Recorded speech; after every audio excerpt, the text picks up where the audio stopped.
sisiyo.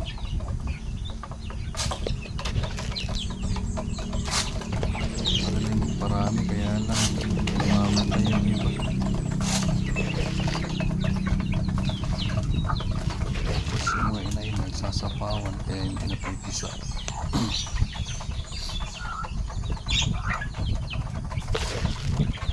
Pwede lang katayin.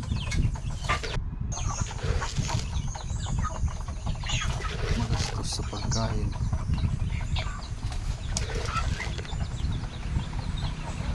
Tapos 2 beses ko lang pinapakain ito.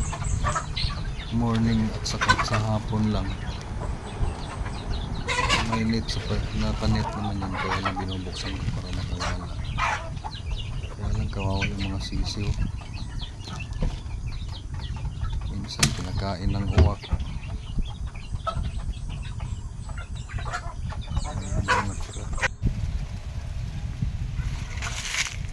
So dito naman sa may kambingan,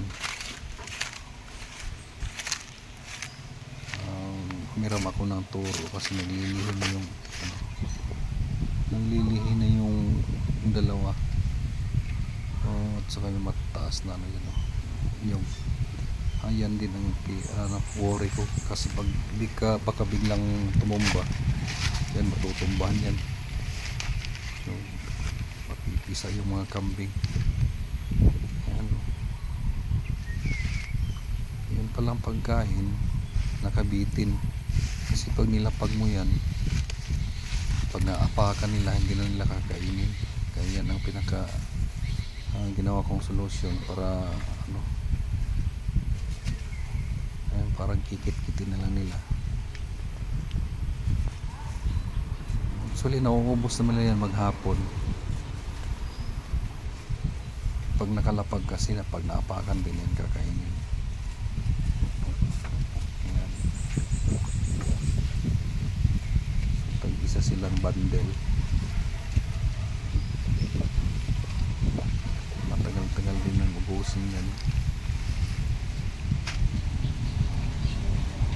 Saka mamayang hapon susunugin ko yung mga tuyong damo dyan sa ilalim ng ang kulungan nila kasi dami lamok.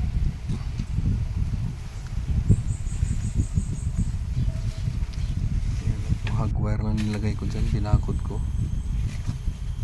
Ayan yung turo, hiniram ko yan. Itong dalawa lang yung sa akin. Ayan,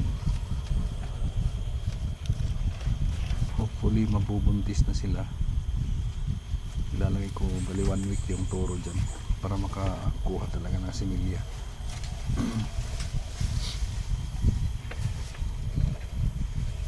Ayan. So yan lang muna guys. Next video ulit. Bye bye.